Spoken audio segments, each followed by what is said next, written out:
We'll start now dealing with basic concepts in estimation, and we're going to cover the following topics.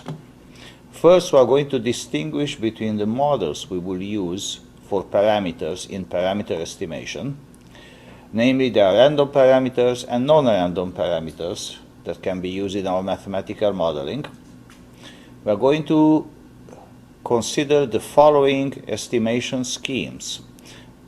One will be maximum likelihood, will be maximum a posteriori, least squares, and the minimum mean square error. These will be the different techniques we are going to cover, and we'll also show the close relationship between several of them.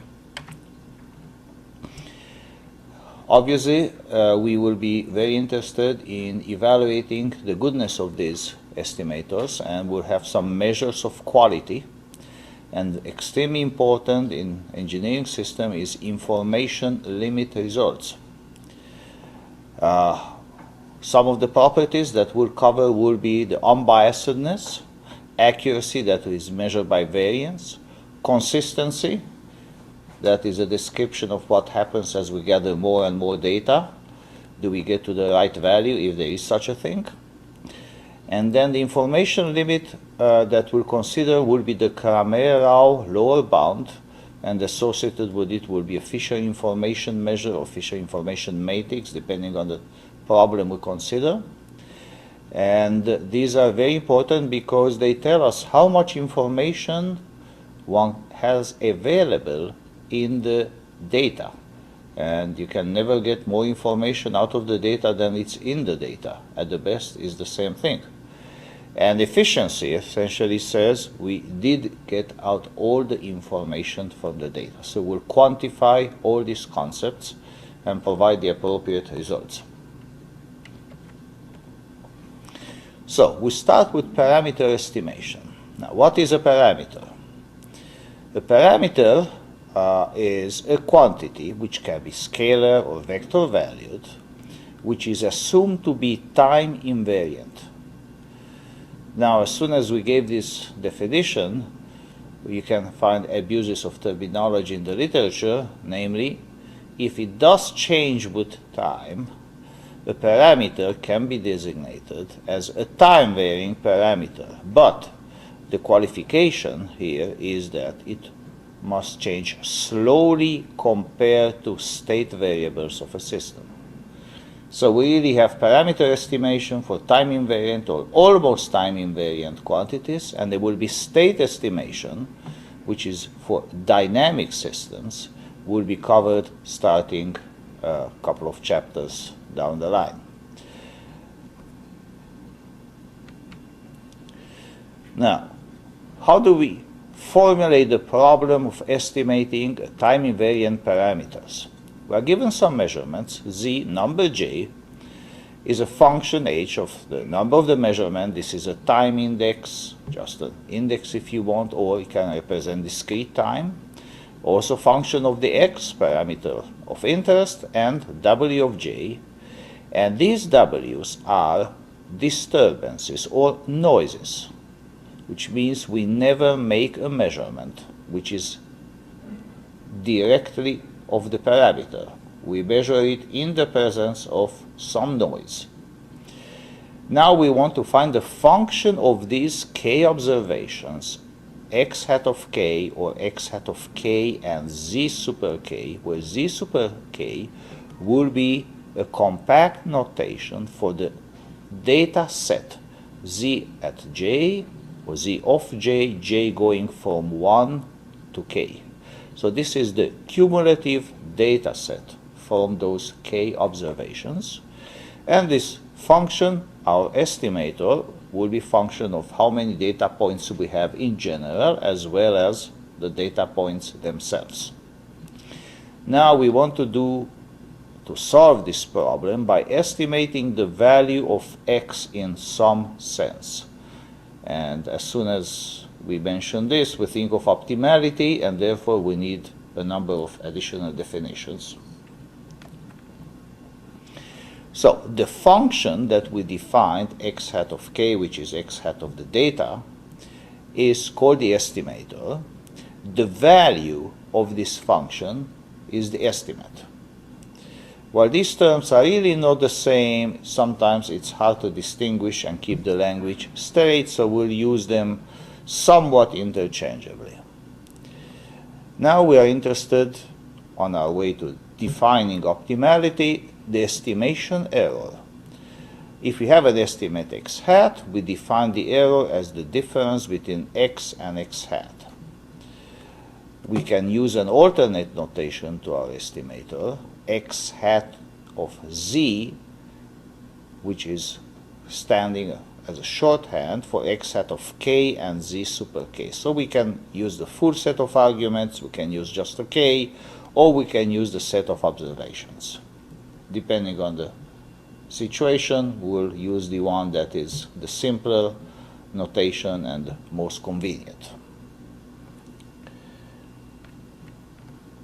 Now, we said a parameter is a time-invariant quantity, but we have to not only say this, but set up a mathematical model of what we know about the parameter before we start the estimation process. The first model is the so-called non-random or unknown constant model. There is an unknown true value x sub 0 for that parameter x. There is no further assumption. This unknown constant is it. As far as names are concerned, this is called the non-Bayesian or Fisher approach, as opposed to the one coming next, which will be the Bayesian approaches. We'll see it in a second. So the second approach will be random. We model the parameter as a random variable with a prior or a priori probability density function p of x. Namely, it is the realization of the random variable x according to the probability density function p of x. And this is assumed to have occurred. Then this value stays constant during the measurement process. So you can think of it as, in the simplest term, a die rolling experiment. We have a die inside a cup. The cup is facing down, and we don't know which face of the die is pointing up. But we have a model for it, that there are 6 faces, and each face is equally likely. So for each we have a prior and a priori probability of 1 over 6. This is a model where the face pointing up in the die that has been rolled is modeled as a random variable. You can consider it an unknown constant, but you also have a model for it. And you can have a loaded die in which the faces will be, say, not equally likely, equally probable to be facing up. Now, this, because of the fact that we have a prior probability, is called the Bayesian approach, named after Reverend Bayes, who studied probability theory, and several results rely on his approach today. Okay, so what is Bayesian approach? We have a prior PDF modeling our prior knowledge or prior model of the parameter, from which we obtain a posterior PDF or a posteriori PDF or conditional PDF using Bayes' formula. X is a random variable, z is another random variable, so p of x given z is p of z given x times p of x over p of z.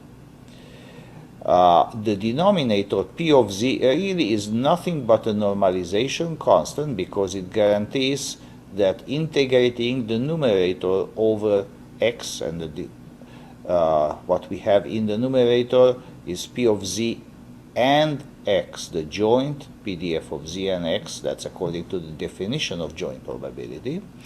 With respect to x, you end up with pz would cancel with this, and therefore we have the normalization property for this equation, and therefore c is also called the normalization constant. clearly does not depend on x.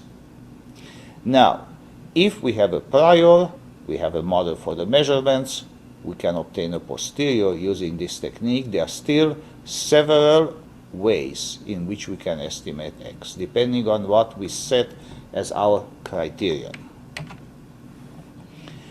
Before this, we go back to the non-Bayesian, the likelihood function approach, as we'll see, and discuss it, and then we'll go into the details of the various estimation schemes. Now, the non-Bayesian approach assumes no prior PDF associated with the parameter, therefore you cannot define a posterior PDF for it. This is the essence of the unknown constant approach. But what we do have is the PDF of the measurements conditioned on the parameter, which is called the likelihood function of the parameter. So, P of z given x, PDF of the measurements given our parameter of interest, is denoted as lambda, the likelihood of the parameter based on these measurements. This is one notation. At other occasions, we can use lambda sub k of x is P of z super k. Again, it's a cumulative set of data given x. This will be a measure of how likely the parameter value is given the observations that were obtained, and the likelihood function can be said that it serves as a measure of the evidence from the data. Now, if you take the likelihood function, we will have the first estimator, called the maximum likelihood estimator of a parameter. It's a very common method of estimation. We call it the maximum likelihood method because it maximizes the likelihood function of the parameter, which is the probability density function of the observations given the parameter. And the maximum likelihood estimator, denoted as x hat for estimator, ml for maximum likelihood, which is a function of my observation z, is the argument that maximizes with respect to x the likelihood function of x when I observe z, or argument that maximizes over x p of z given x. So here is the likelihood function. I maximize, I end up with the most likely value of x. Now, my estimate, the MLE, maximum likelihood estimate, will be the solution of the likelihood equation if I can write this derivative, set it equal to 0, and solve it.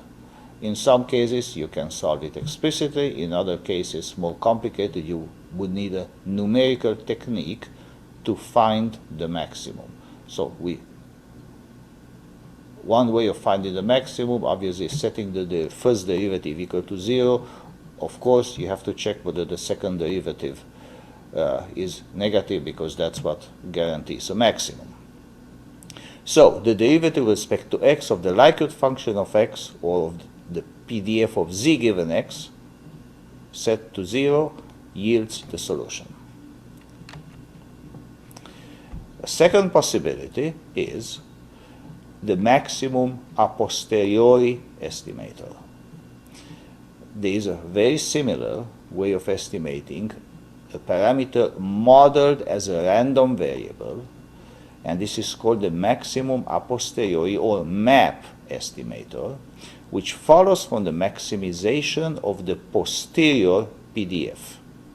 Here's the posterior PDF, P of x given z. If we maximize it over x, the resulting argument is the map estimate of x hat map function of z. Now, what is really relevant in the PDF of x given z, the conditional or posterior PDF of x given z, is really P of x, the prior, multiplied by P of z given x. And remember, there was a normalizing constant, which was denoted by c in the denominator, and its being P of z has nothing to do with the maximization. So, you can ignore the maximization with respect to the, you can do the maximization with respect to the two terms that depend on x and forget about the third one that's independent of x. Okay, now the map estimate obviously will depend on the observations z, and through them on the realization of x will be a random variable.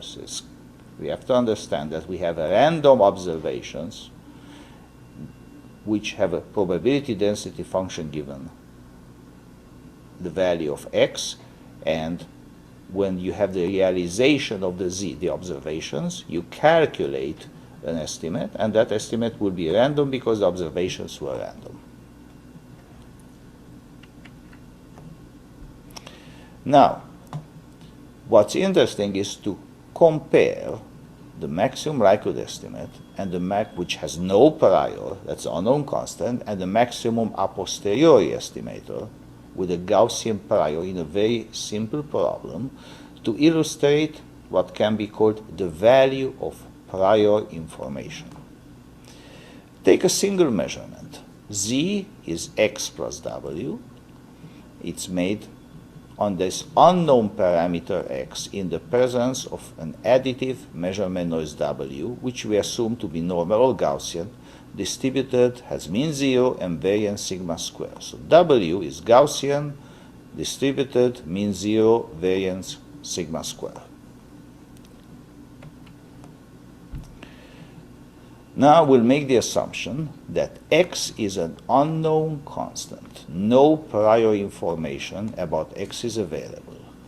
Then the likelihood function of x, denoted here without a subscript, lambda of x, which is p of z given x, is the Gaussian density with argument z, mean x, variance sigma square. Since z was x plus w, x now becomes the mean of z because w has mean 0, and the randomness of w, its variance, will show up here in this conditional density. So this is my likelihood function, a constant e to the minus z minus x squared over another constant. How do we maximize the likelihood function? Same way as minimizing the exponent, which is negative. So simply to minimize the exponent, we can see the smallest value it can assume is 0, and this is assumed for value of x equal to z. So that's the peak of my likelihood function, or the mode, that's the same thing, occurs at x equal z. So this is the solution for the maximum likelihood estimate. In this case, equals to the observation itself, because we have only one observation. Later we'll come back to a similar problem with several observations. Now we change the model and assume that the prior information about the parameter is as follows. X is Gaussian with mean x bar and variance sigma 0 square. So I have a prior. P of x is Gaussian, argument x, mean x bar, variance sigma 0 square. We'll have to make one more assumption, that this variable, random variable x, is independent of the noise random variable. Now, here's the posterior. P of x given z is pz given x times px over pz, which doesn't matter, that's a normalization constant. And we have this Gaussian density, this is the likelihood function here, and this is the prior. So as you can see, when you do a maximum a posteriori estimation, what you do is you maximize the product of the likelihood function with the prior, which means what you do is you might slant the likelihood function based on the prior information, and you want to maximize the product as opposed to the first one. So again, if you are looking for a maximum likelihood estimate in this case, clearly z, the value for x equal to z, is the solution. Now you've got to maximize the product. This is the exponential of sum. It is the product of two exponentials. There's a value for this constant, which again doesn't matter, independent of x.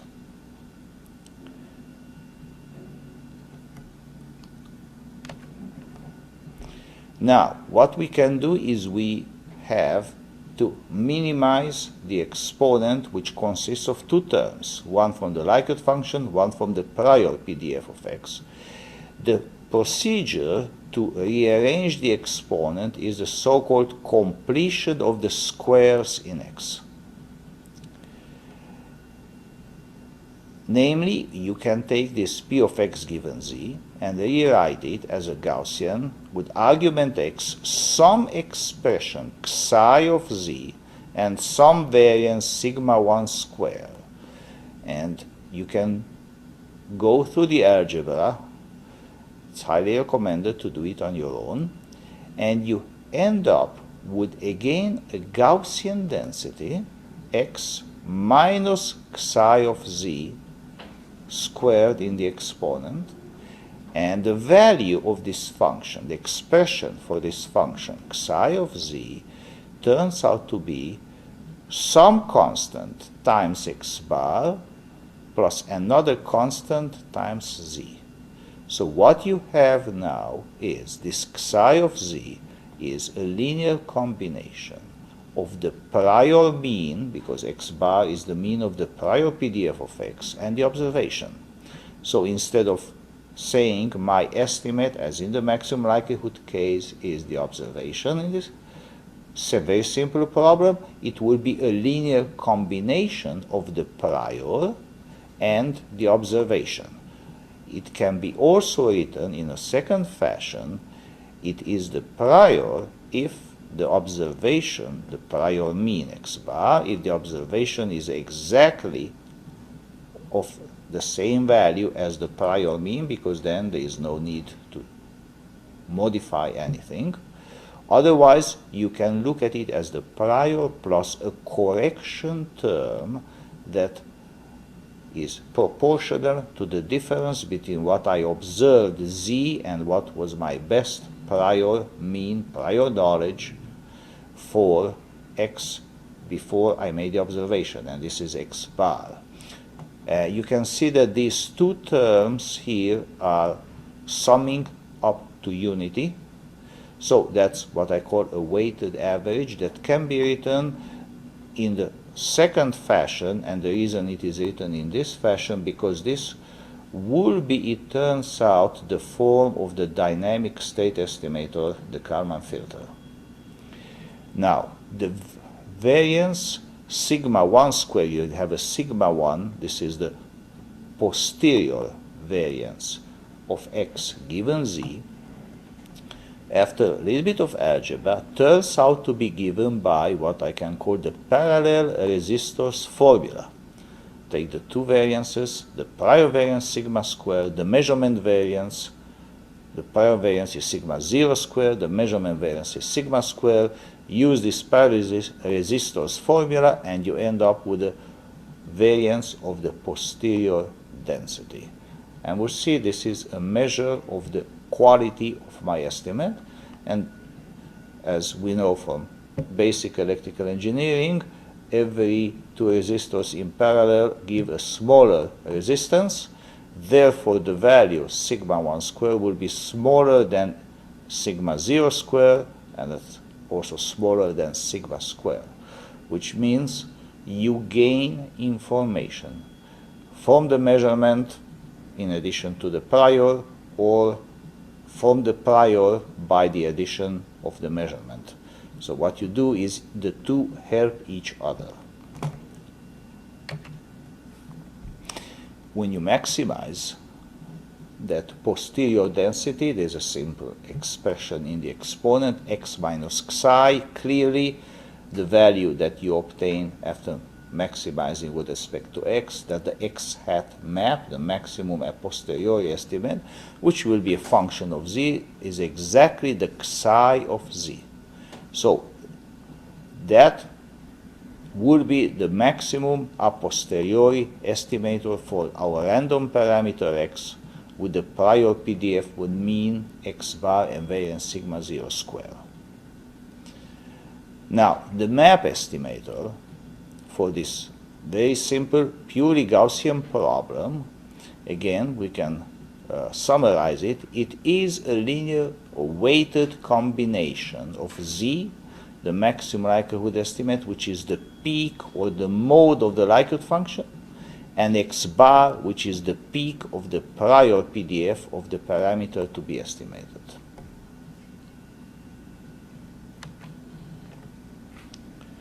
We can rewrite this in another fashion, just taking the expression of the weighted combination between x bar and z and rewriting them in terms of the inverse variances.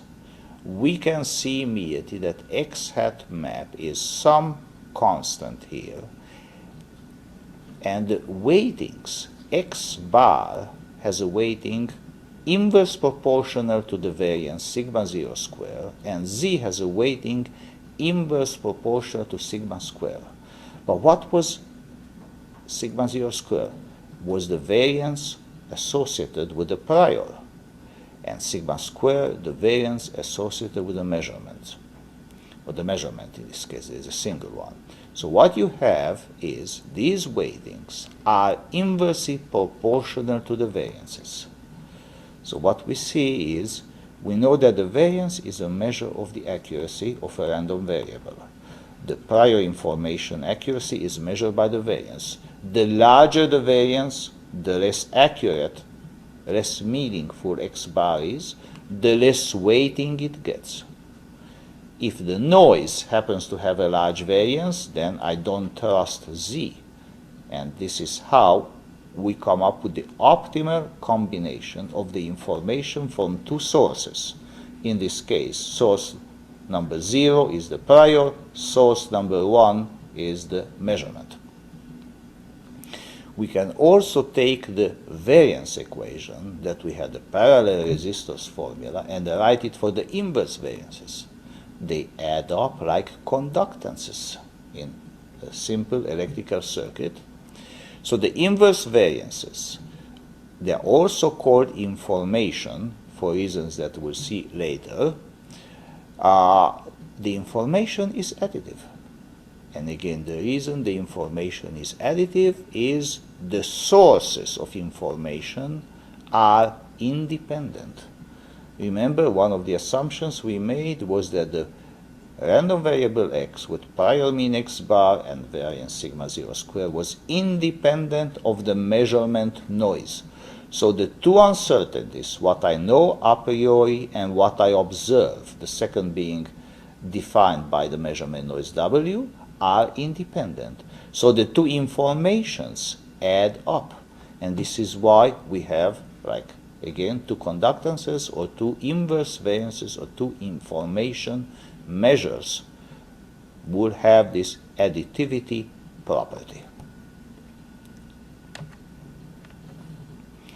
Now, it turns out that the two estimators, we see the maximum likelihood estimator and the maximum a posteriori estimator, the MLE and the MAP, they become one and the same under some conditions. Remember, MLE has no prior, MAP has a prior. How can you conceptually make them the same? By somehow making the prior meaningless.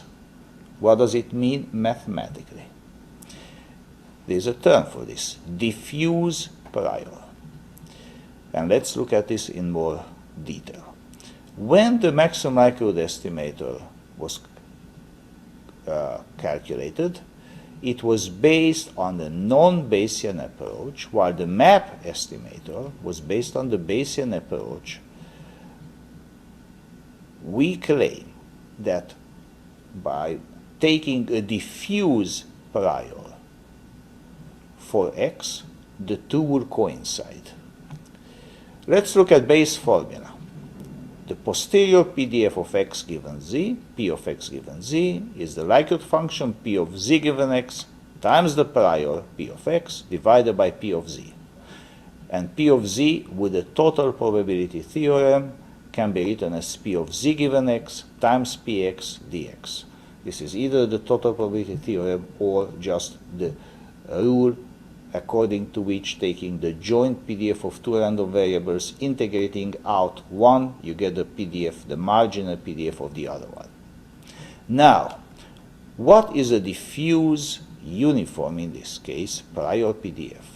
Will make p of x equal to a small constant for x in magnitude less than 1 over 2 epsilon, which will be a large number. So we have a large region of length 1 over epsilon for minus 1 over 2 epsilon to plus over 1 over 2 epsilon, with epsilon positive but small.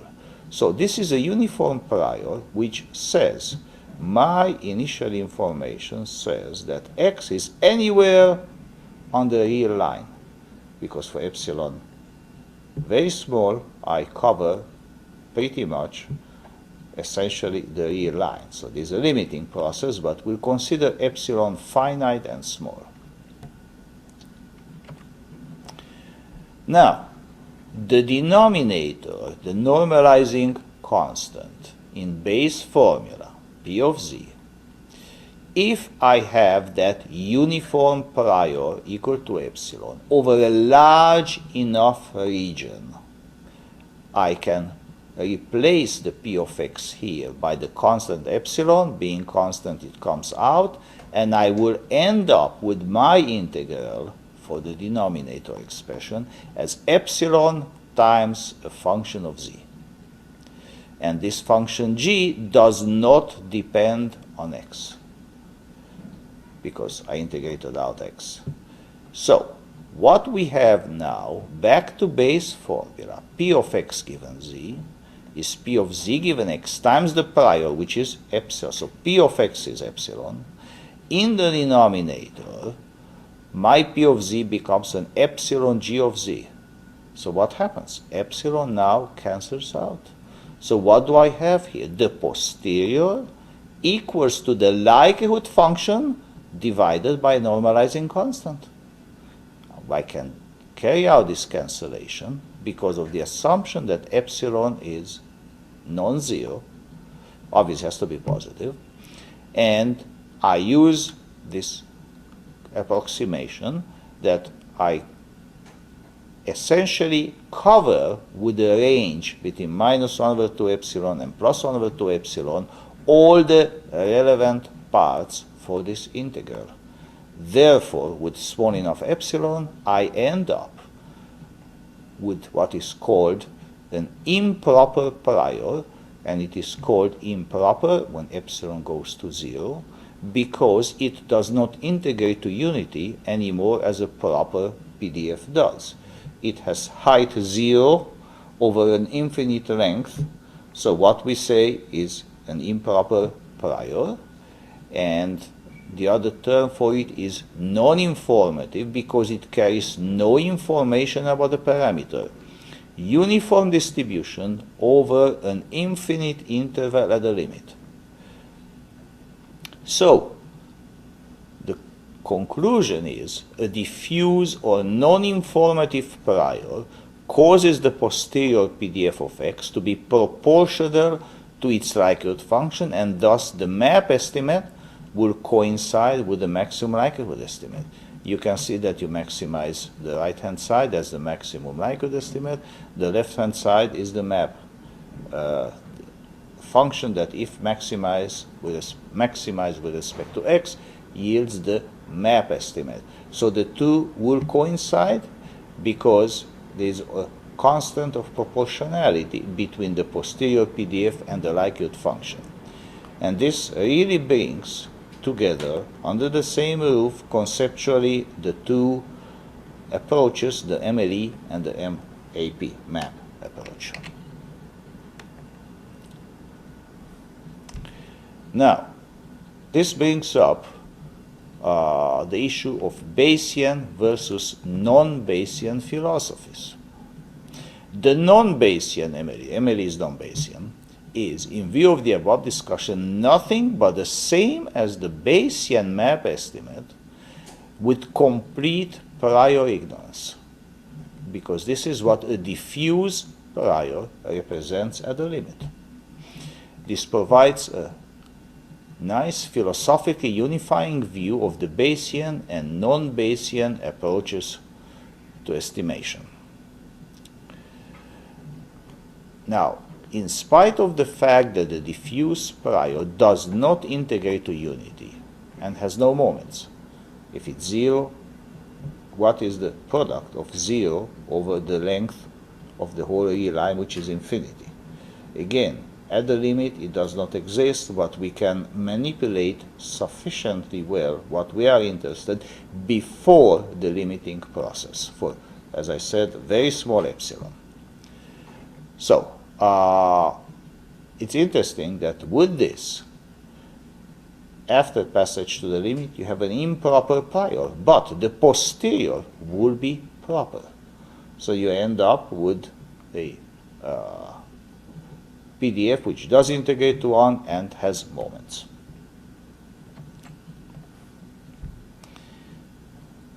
Let's take another example. We'll go back to the problem where we had a Gaussian prior. Remember, the simple way we introduced this improper prior was using a uniform density of very shallow height epsilon over a very long interval, eventually the real line. Now, we'll show that you can do the same thing with the Gaussian prior with a very large variance. The larger the variance, the lower the height. If you go to the Gaussian PDF, it's 1 over square root 2 pi sigma e to the something, that e to the minus something is 1 or less, so it is inverse proportional to sigma. Sigma goes to infinity, the height of the Gaussian PDF goes to 0. As sigma goes to infinity, at the same time the width, how wide the density is increasing, so it gets shallower and wider. It still integrates to 1 at the limit. You don't know what the result is, but again, it doesn't matter. We can work and obtain our results for large enough sigma. So what we have, it does look like a uniform PDF over the real line. Now, if we go back to the equation we had, which was a linear combination, the x hat map was a linear combination of the x bar and z. If you have the sigma 0 go to the limit to infinity, the weighting on the x bar goes to 0, the weighting on the z goes to 1. So what you end up with is the map estimate with the Gaussian prior with infinite variance becomes the MLE estimate. So here we have the map estimate will coincide with the maximum likelihood estimate. Now, what's interesting even more is the x bar plays no role. What is the meaning of a prior mean when the prior variance is infinite? Nothing. Infinite prior variance means, again, non-informative, therefore the mean is irrelevant. So, again, the non-Bayesian approach can be seen as a degenerate case of the Bayesian approach.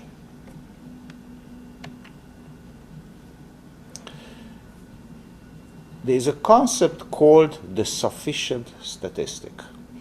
In several problems, it turns out that in order to obtain the estimate, you don't need to remember or to have available all your measurements. You need something like a much more modest size function, not a bunch of observations, sometimes just a simple scalar that can be easily obtained and stored.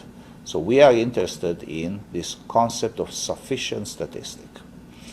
Assume we have the likelihood of the variable x, lambda of x, which is the PDF of the observation or observations given x. And this can be written as the product of two functions, f1 of some other function g of z and x, and another f2 function of z alone. When you want to maximize this with respect to x, clearly f2 has no role. And whatever you have to do in maximizing x with respect to x, the function f1, will yield a result that depends on g of z, because z enters via the function g. That's called sufficient statistic. So the maximum likelihood estimate will depend only on g of z rather than on the entire data set z.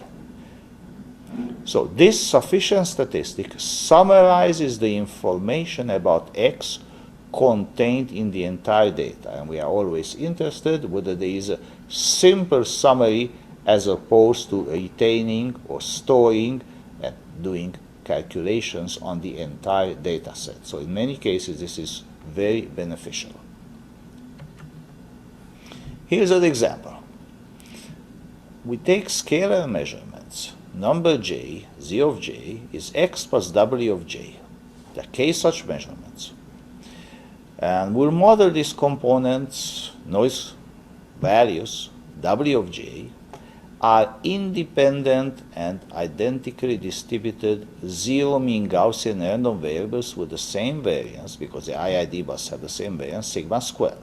So these wj's are Gaussian zero-mean variance sigma square. Then, because this is zero-mean, the w here, to it I add an x. When I write a PDF of z given x, x is a constant. All it does is shifts the mean. So each z of j is Gaussian with mean x and variance sigma square. So, furthermore, because the w's are independent of each other, condition on x, the z, or the zj's, are mutually independent.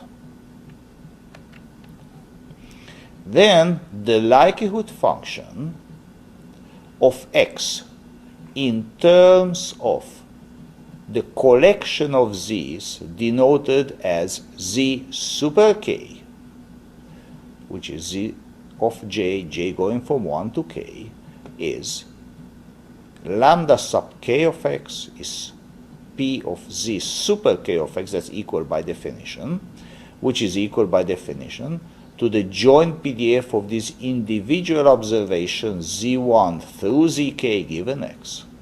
But they were independent. So each probability density function is a Gaussian, argument is z of j, mean is x, variance is sigma square.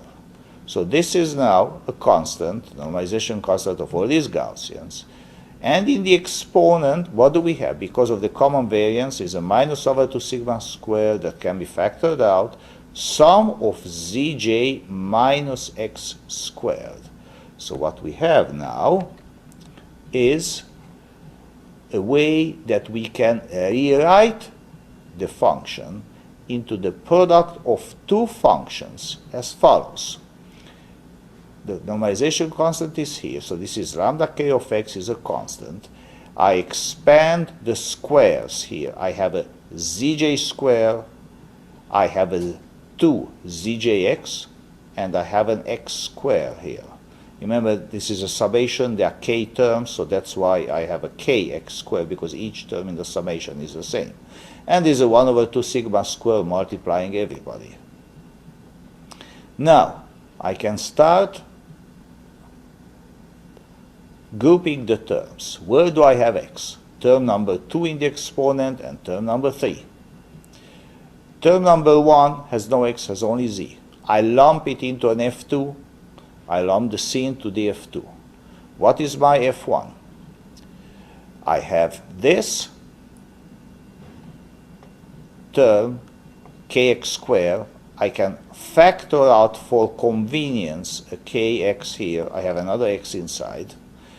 having factored out a kx, I have an x from here, a k has to go in the denominator prior to this sum. So what we have here now is going to be a function, the f1. It turns out that all that matters in the function f1 about the z is their sum. So what you can see, and for convenience, to keep quantities in the same order of magnitude, we'll take it divided by k. So this is going to be now the f1 g of z and x, and this is my g of z. So I have an f2, I have an f1, and the g that I designate for convenience, again there's a constant here, is the sample mean of these k observations. Their sum divided by how many they are, which I denote by a z bar. And this is the sufficient statistics. So you don't need the observations individually. You are perfectly informed about everything these observations tell us about x by keeping either their average or their running sum, and because the average is more convenient, we designate it as the sufficient statistic. Now, when we want to maximize the likelihood function, as I said, if it's differentiable, we set its derivative with respect to x to 0. Obviously, with f2 being independent of x, the likelihood function has no f2 in it, only f1. So the derivative with respect to x of lambda k of x equal to 0 is equivalent to the derivative of f1 with respect to x, set equal to 0. Now, it's very convenient when you have an exponential not to use the function but its logarithm, because as a monotonic transformation, when one is maximized, the other one will be also maximized. So we work with the log likelihood function and set to 0 the log, typically the natural log of lambda kx, which is really the log of f1.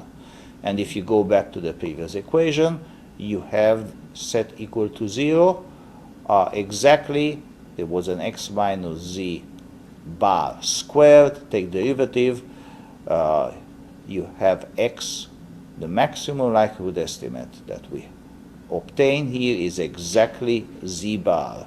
So the sufficient statistic is going to provide us with the estimate.